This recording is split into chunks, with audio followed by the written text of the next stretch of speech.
السلام علیکم ناظرین، میں ہوں احتشام نقوی۔ ہر ہفتے ایشیا ٹریبیون ٹی وی پر آپ کے لیے امریکہ اور کینیڈا کے اردو انگریزی اخبارات کی ہیڈ لائن اور ان کے اداریے کے ساتھ حاضر ہوتا ہوں۔ آئیے دیکھتے ہیں کہ امریکہ کے اخبار نے اس ہفتے کیا آپ کے لیے ہیڈ لائنز دی ہیں۔ سب سے پہلے دنیا انٹرنیشنل، جو نیو یارک شہر کے اندرون بروکلن سے شائع ہوتا ہے اور یہ تقریباً امریکہ کے کئی اسٹیٹ سے دستیاب ہے۔ نیو یارک شہر کے میئر نے نیو یارک شہر کے لیے نئے شناختی کارڈ جیسے ID/NYC مراعات میں اضافہ، 8,30,000 افراد کے لیے نیو یارک سٹی سٹیزن شپ کا آغاز۔ اپنے اداریے میں انہوں نے لکھتے ہیں کہ عالمی قیادتوں کے لیے بھارت کے جنونی ہاتھ روکنے کا یہی وقت ہے۔ صدر پاکستان ممنون حسین نے کہا ہے کہ پاکستان اپنے تمام ہمسایہ ممالک کے ساتھ دوستانہ تعلقات کا خواہش مند ہے۔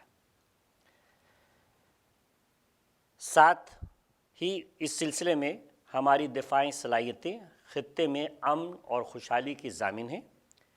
پاکستان بھارتی جنگی جنون سے لاحق ہونے والے خطرات کی براہ راست زد میں ہے، جبکہ جنونیت کے تحت وہ پاکستان کو دولخت بھی کر چکا ہے۔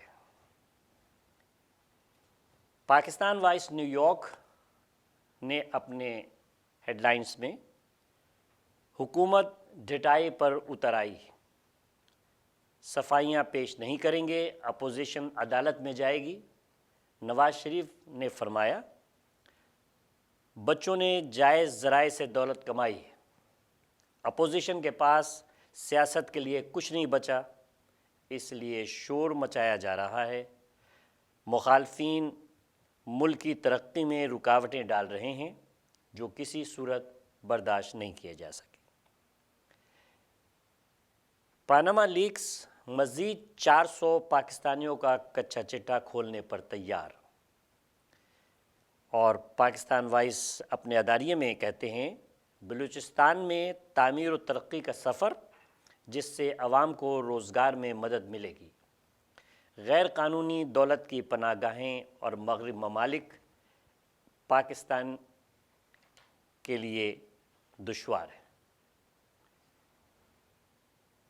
پاکستان اخبار کینیڈا سے اپنے ہیڈ لائنز میں کچھ اس طرح سے اظہار کر رہے ہیں، چیف جسٹس کی سربراہی میں کمیشن پر اتفاق۔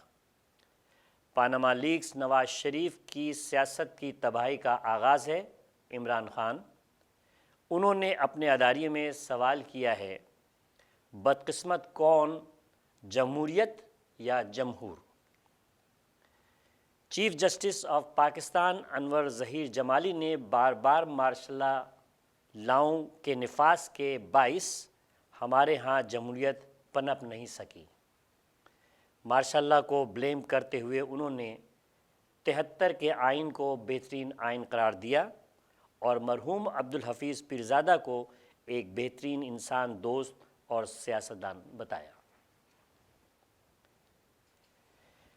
کینیڈین ٹائمز، پاکستان میں را کی مداخلت سے انکار ممکن نہیں، اور دوسری ہیڈ لائن میں بلوچستان اور افغانستان کے راستے بھارت پاکستان کے اندرونی معاملات میں مداخلت کرتا رہا ہے، وزیر خارجہ کا اعلان۔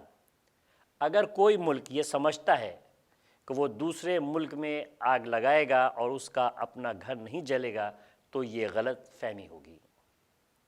9/11 کے حملوں میں ہرجانہ، ایران کا امریکہ سے احتجاج۔ کینیڈین ٹائمز نے اپنے اداریے میں غیر قانونی دولت کی پناہ گاہیں اور مغربی ممالک کو اس کا ذمہ دار بنایا گیا ہے۔ آئیے دیکھتے ہیں اردو پوسٹ کینیڈا نے کس طریقے سے اپنی ہیڈنگ دی ہے۔ انہوں نے اسامہ بن لادن کو پاکستان نے مروایا، امریکی رپورٹ کے توسل سے اپنی ہیڈ لائن کو اپنے اخبار کی زینت بنائی ہے۔ اسامہ کے ٹھکانے تک پہنچنے میں پاکستان نے امریکہ کی مدد کی۔ 2006 سے اسامہ حراست میں سعودی حکومت کی مدد سے رکھا گیا۔ امریکی صحافی سیمور ہرش نے اپنی کتاب میں مزید انکشاف کر دیا، امریکہ سے یہ معاہدہ اس وقت تک کے آرمی چیف اور ISI کے سربراہ نے کیا تھا۔ آئیے دیکھتے ہیں صدائے پاکستان ہفتہ روزہ نیو یارک سے شائع ہونے والا اخبار۔ تعلقات اچھے کرنے ہیں تو راہ کو لگام ڈالو، پاکستان کا بھارت کو دو ٹوک جواب، اور نواز شریف کے ایک اور دورہ لندن کی تیاری۔ دوسرا دھماکہ پاناما پیپرز، 400 سے زائد پاکستانی سیاستدانوں اور کاروباری افراد کی دوسری فہرست 9 مئی کو جاری ہوگی۔ انہوں نے اپنے اداریے میں پاک بھارت سیکٹری خارجہ مذاکرات کو نیک شگون قرار دیا ہے۔ تقسیم ہند کے وقت آل انڈیا مسلم لیگ اور کانگریس کی قیادت اس بات پر متفق تھی کہ تقسیم کے باوجود بھی باہمی ثقافت اور دوستانہ تعلقات بحال رکھیں گے۔ ہجرت کے واقعات جو آپ سب کے ذہن میں ہوں گے کہ کس طریقے سے جب پاکستان وجود میں آیا 1947 14 اگست کو، تو جب وہاں سے ہجرت کر کے ہمارے آبا و اجداد نے پاکستان کا رخ کیا تو ٹرین کی ٹرین، گاڑیاں کی گاڑیاں، ٹولیوں کی ٹولیاں، جلوسوں کے جلوس کس بربریت کے ساتھ ذبح کر دیے گئے جو آج تک ہم نہیں بھول پائے۔ آپس کی 4 بڑی جنگ جو پاکستان کے وجود کے بعد ہوئیں، جس میں بھارت کی جارحانہ حملے اور ہر وقت اس بات کی تیاری کہ کسی طریقے سے بھی پاکستان کو بدنام کیا جائے، اس کا اولین پیش خیمہ رہا ہے۔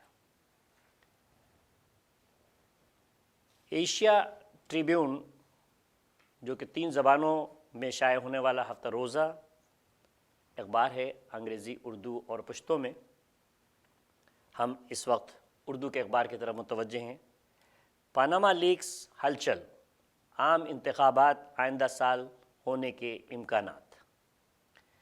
PTI خم ٹھوک کر میدان میں آ گئی، پاناما کا فیصلہ عدالت عظمیٰ کرے گی۔ مئی کی 7 تاریخ تک ملک کے مستقبل کی سیاست کا نقشہ، افغان مسئلے کا حل قیام امن کے لیے ناگزیر ہے، ملیہ لودھی۔ اداریے میں انہوں نے کرپشن کے نام پر جمہوریت سے نہ کھیلیں، اس کی ہیڈ لائنز ہے۔ اور ایشیا ٹریبیون اپنے اداریے میں انہوں نے لکھا، یہ حکومتیں تبدیل کرنے کا امریکی حربہ ہے۔ روس، چین، وینزویلا اور برازیل وغیرہ کے حکمران امریکہ کو پسند نہیں۔ پاکستان کی موجودہ حکومت بھی ان تمام حلقوں کو اچھی نہیں لگتی جو پاک چین اقتصادی راہداری کو برداشت کرنے کے لیے تیار نہیں۔ ایشیا ٹریبیون جو انگریزی میں بھی شائع ہوتا ہے، انہوں نے اپنی ہیڈ لائن میں پاکستان وانٹس پیسفل کو existence, enjoys time-tested relationship with China, Ambassador Dr. Mallya Lodhi. In his editorial, US needs to stop Afghan aggressive statements, step up peace initiative. ناظرین، اس وقت ہم ایک بریک لیتے ہیں اور بریک کی واپسی پر مزید اخبارات میں شائع ہونے والی خبریں اور اداریے آپ کے سامنے احشام نقوی دوبارہ لے کر آئے گا۔